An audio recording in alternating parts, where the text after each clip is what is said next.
Hello friend, welcome back to my channel miss Amma के homemade kitchen में आपका स्वागत है। तो चलिए, आज हम आम का सीज़न है तो रसीले आमों का खट्टी मीठी दही बूंदिया बनाना आपको सिखाते हैं। बहुत सारे दही बूंदिया आप खाए होंगे, पर इस तरह के दही बूंदिया बड़े आप नहीं खाए होंगे, तो इसे मिस ना करें। ज़्यादा वक्त आपका नहीं लेंगी।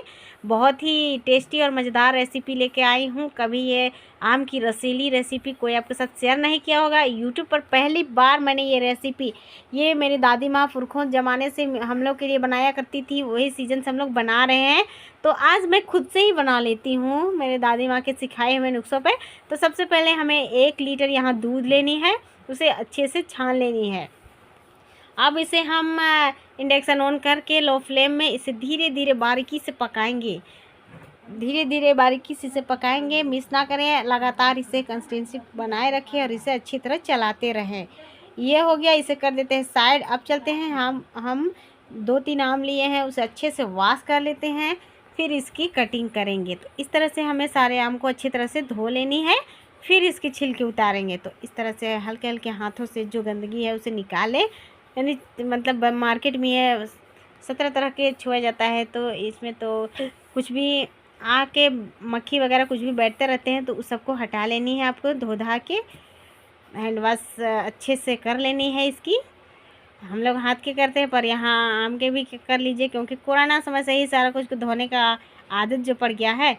चलिए, इस तरह से सारे आम को हम अच्छे से उतार लेते हैं, एक बॉल में अलग से रख लेते हैं। एक हो गया, अब दूसरे करके आपको दिखाते हैं। तो इसी तरह से हमें तीनों को कर लेनी है, फिर इसे भी कर देनी है साइड और इसकी कटिंग करनी है। तो चलिए बताते हैं किस तरह कटिंग करना है। इस तरह से धीरे धीरे बारीकी से पतले पतले आकारों में इसे काट लेनी है।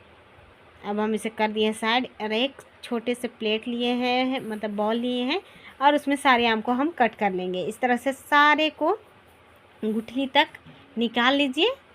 ऐसे गुठली को निकाल लेना। अब इसे बाहर फेंक देनी है, और देखिए सारे को हमने छील लिया। अब इसी तरह से हमें इसे ग्राइंड कर लेना है। इससे ये कलछी की मदद से हमें इसे अच्छी तरह से मिश्रण बना लेनी है। घोल तैयार कर लेना है अंडे के आकार के जैसा। देख सकते हैं, बिल्कुल अंडे की जैसा लग रहा है। कोई भी नहीं कहेगा कि यह आम है। हमारा हो चुका है। अब इसे हम साइड कर देते हैं। और चेक कर लेते हैं दूध को। तो देखिए दूध का कंसिस्टेंसी कैसे बनाए रखे हैं। लो फ्लेम में कर दिए हैं और धीमा धीमा आंच में इसे लगातार चलाते रहे हैं। अब ये हमारा गाढ़ा होने लगा है। उसी समय हमें 1 कटोरी शुगर ऐड करनी है, चीनी ऐड करना है, और इसे लगातार फिर चलाते रहें। ये अपना आप सूख जाएगा धीरे धीरे करके। उतना भी नहीं सुखाना है, इससे कम हो जाए बस उतना ही में हमें डालना है। अब आम को चेक कर लेते हैं। देखिए कितना बढ़िया सा हमारा आम जो है सेट हो चुका है। अब इसमें हम डालेंगे, तो अब थोड़ा सा उसे भी देख लेते हैं हम क्या क्या है। और ये हमारा जो नारियल का चूर है उसे रखे हैं, और ये हम कुछ इलायची लिए हैं, उसे अच्छे से कूट लिए हैं। अब इसे हम डालेंगे। इलायची का स्वाद तो आप जान ही रहे हैं कितना टेस्टी लगता है। इसे हम लगातार इसमें भी डाल के और चलाते रहेंगे। हमारा दूध जो है अब हम कम होने लगा है। उसी प्रकार हम अब आम को भी डाल देंगे इसी में।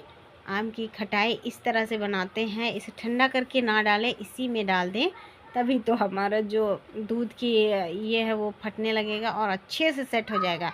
आम और दोनों घोल के मिश्रण एकदम तैयार हो जाएगा बढ़िया तरीके से।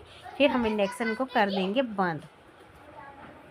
बंद करके, और 2-3 मिनट के लिए इसे चलाते रहें। ये लगातार 2-3 मिनट के चलाते रहें। अब हम इसमें एक बॉल में, जब ठंडा हो जाए तो फिर इसमें डालेंगे। तो देखिए कितना बढ़िया सा हमारा जो आम की खट्टी मीठी दही है वो बिल्कुल परफेक्ट बनी है, मार्केट के जैसा। और इसमें हम छोटे छोटे जो हमारे पास बूंदिए हैं उसे डाल रहे हैं। कुछ ज़्यादा ही बड़े बूंदिए हैं, छोटे नहीं हैं। तो हम इसे बीच से काट लिए हैं और उसे डाल दिए हैं। आप चाहे तो छोटे छोटे वाले जो बूंदी बनते हैं वो भी डाल सकते हैं। इसके ऊपर नारियल के जो चूर होते हैं वो डाल सकते हैं। वो देखिए इस तरह से इमली की खटाई जो हम ऊपर से डाल रहे हैं। आप चाहे तो यहाँ सॉस का टमाटर सॉस भी यूज कर सकते हैं, वो भी बहुत टेस्टी लगता है खाने में। और ऊपर से जो हमने और लड्डू के चूर थे वो डाल दिए हैं, वो आपको ज़रूरत है तो डालें, वरना नहीं भी डाल सकते, कोई दिक्कत नहीं, लेकिन इतना सा डालिएगा तो बहुत ही टेस्टी। ठीक है फ्रेंड, अगर पसंद आया होगा तो लाइक करें, वीडियो को शेयर करें, कमेंट करना बिल्कुल ना। चैनल पे नए हैं तो सब्सक्राइब करना प्लीज़ ना भूलें।